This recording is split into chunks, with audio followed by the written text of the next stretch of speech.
Olá, meu nome é Paulo e vamos resolver uma questão da UNB sobre MCU. Caso a resolução te ajude de alguma forma, deixe seu like e inscreva-se no canal. Dúvidas ou correções, coloque nos comentários. Considere um relógio tradicional de 2 ponteiros, tal como representado acima, em que no instante t0 igual a 0, ponteiros estejam marcando exatamente 12 horas. Nessa situação, faça o que se pede no item a seguir. Calcule em radianos o menor ângulo medido entre o segmento de reta que corresponde à posição dos ponteiros t0 e o segmento de reta correspondente à posição dos ponteiros no momento em que eles estarão novamente sobrepostos, pela primeira vez após t0. Multiplique o valor obtido por 242 sobre π. Então observem, no instante t0 a gente tem essa primeira imagem aqui. Aliás, antes disso, eu desenhei um relógio aqui, deixei separadinho. Então, no primeiro instante, no instante t0 a gente tem essa situação aqui. Ele quer que isso se repita em algum ponto, tá bom? Por que é uma situação complicada? Porque o ponteiro dos minutos é mais rápido que o ponteiro das horas, né? Então você tem que ver quando é que eles vão ficar um em cima do outro, novamente. Como? Você poderia perguntar, né? Mais ou menos assim, por exemplo.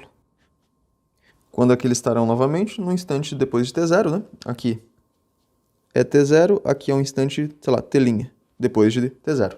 Ele quer saber esse ângulo aqui, ó, em radianos, e quer que você multiplique por 242 sobre π. Esse ângulo θ. Então, essa é a interpretação do problema, tá bom? Tá, mas chegar nessa interpretação é só o primeiro passo, viu? Porque pode complicar bastante ainda. O que eu queria que vocês percebessem? Usem a fórmula, descubram a velocidade angular dos ponteiros. Para o ponteiro das horas, a gente vai ter isso aqui, 2π vezes a frequência dele. E para o ponteiro dos minutos, a gente vai ter novamente 2π vezes a frequência dele, eu vou chamar de f'. E lembrem que a frequência é a inversa do período. Agora percebam, período é o tempo que uma coisa demora para fazer um ciclo completo. O período de tempo do ponteiro das horas, em minutos, é exatamente... Aliás, em horas, O período do ponteiro das horas em horas é 12 horas. Em 12 horas, ele dá uma volta completa, Em 12 horas, o ponteiro das horas faz isso aqui. Já o ponteiro dos minutos, ele faz esse mesmo trajeto, em 1 hora. Em 1 hora, o ponteiro dos minutos percorre 360 graus. Vou colocar a hora aqui e 1 hora aqui. Massa? Então, a primeira coisa era essa.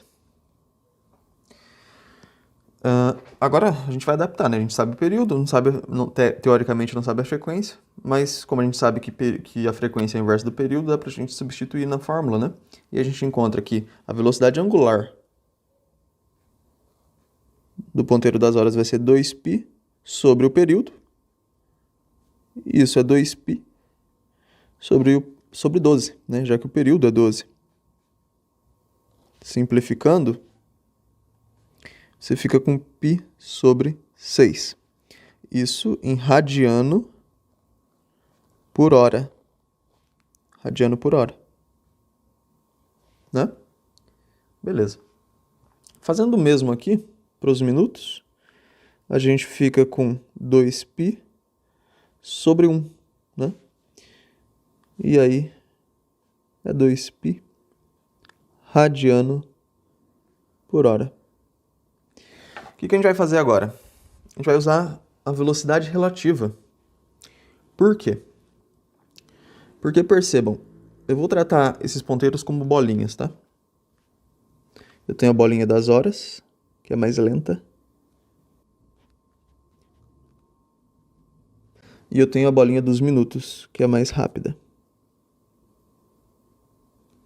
Se eu pegar essas duas bolinhas e fizer a velocidade relativa entre elas, ou seja, pegar a maior velocidade e subtrair a menor, o que vai acontecer basicamente vai ser que eu posso considerar que essa bolinha vermelha está parada, É uma interpretação de velocidade relativa. Se você não entende muito bem esse conceito, dê uma procurada em algumas aulas sobre velocidade relativa, porque eu estou tentando introduzir o conceito aqui, estou tentando aplicar o conceito aqui, mas não é proposta explicar ele do zero. Mas basicamente é isso, Se você tem um carro a 30 por hora e outro a 60, os dois indo no mesmo sentido, a velocidade relativa entre eles é 30. Porque você faz a diferença, né? E quando você faz essa velocidade relativa, né? É como se esse carro aqui tivesse parado e esse aqui estivesse se movendo com 30 por hora. Certo? Então essa é a ideia. Novamente, não pegou? Procura uma aulinha sobre velocidade relativa, porque não é bem a proposta da aula, aqui da resolução, aliás, ensinar isso do zero. Então a gente vai usar a velocidade relativa aqui, porque aí a gente vai poder considerar que esse ponteiro aqui está parado. A gente sabe que ele está se mexendo, mas a distância relativa dele para a bolinha em verde é como se ela estivesse parada. Tá bom? E aí, como é que fica então? A gente vai fazer a diferença dessas velocidades, né? Dessas velocidades angulares, né? Então a maior velocidade é essa, a gente subtrai, né? Fica 2, deixa eu colocar outra cor, 2π menos π sobre 6. E a gente fica com 11π sobre 6. Beleza? Então essa é a velocidade. Agora percebam uma coisa. Se nessa nossa aplicação de velocidade relativa, se é como se essa bolinha ficasse parada e eu quero que os dois ponteiros fiquem um em cima do outro, né? Ou seja, que as duas bolinhas fiquem uma em cima da outra, assim, por exemplo, e a bolinha vermelha está parada, o que tem que acontecer aqui, né? Basicamente, a bolinha verde ela tem que dar uma volta inteira e chegar na bolinha vermelha, certo? Porque é como se a bolinha vermelha estivesse parada. E lembrando que a gente está analisando a partir desse momento aqui, né? Então a bolinha estaria aqui no momento de análise. Conforme a bolinha verde vai andando, a vermelha também anda, né? Mas se a gente está usando a velocidade relativa, é como se tivesse parado de maneira relativa, né? Mas a bolinha vermelha de fato está se mexendo. Eu sei que é confuso, mas eu espero que esteja dando para entender. Então, quando a bola verde der uma volta completa, ela vai encontrar a bola vermelha de novo. Não será aqui, mas uma hora ou outra ela encontrará. E aí, como é que a gente pode fazer então? A gente vê quanto tempo demora para a bola verde, com essa velocidade relativa aqui, percorrer 2π, né? Que é uma volta completa. Então a gente pode fazer, sabendo que a velocidade é igual à distância sobre tempo, a gente pode dizer que com essa velocidade de 11π sobre 6 radiano por hora, a gente tem que percorrer uma distância 2π num tempo t. Esse tempo t vai ser exatamente 11 sobre 12? 11 sobre... Não, é 12 sobre 11, né? 12 sobre 11 hora. 12 sobre 11 hora. 12 sobre 11 horas. E agora a gente vai fazer uma regra de 3. O ponteiro dos minutos, ele anda 2π em 1 hora. Então ele vai andar em 12 sobre 11 horas, ele vai andar x. Esse x vai ser exatamente 24π sobre 11. Certo? Percebam, 24π sobre 11 é igual a 22π sobre 11 mais 2π sobre 11 mais 2π sobre 11. Ou seja, isso aqui dá 2π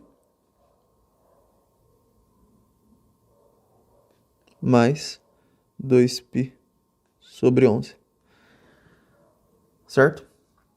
Coisa importante aqui, né? Se o ponteiro dos minutos andou 2π mais 2π sobre 11, ele deu uma volta completa. E a partir desse instante aqui,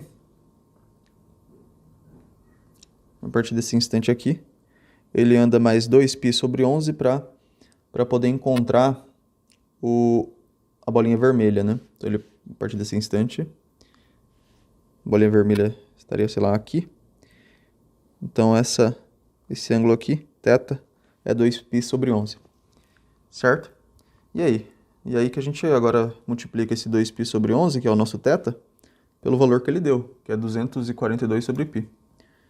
242 sobre π vezes 2π sobre 11. E aí, como é que fica? Fazendo na calculadora aqui, fica 242 vezes 2 sobre 11, que dá 44. Certo? Sei que é confuso entender a parte da velocidade relativa ali, mas eu espero que tenha dado para entender. Então era isso. Se mantenham famintos aí pelo sucesso e não desistam.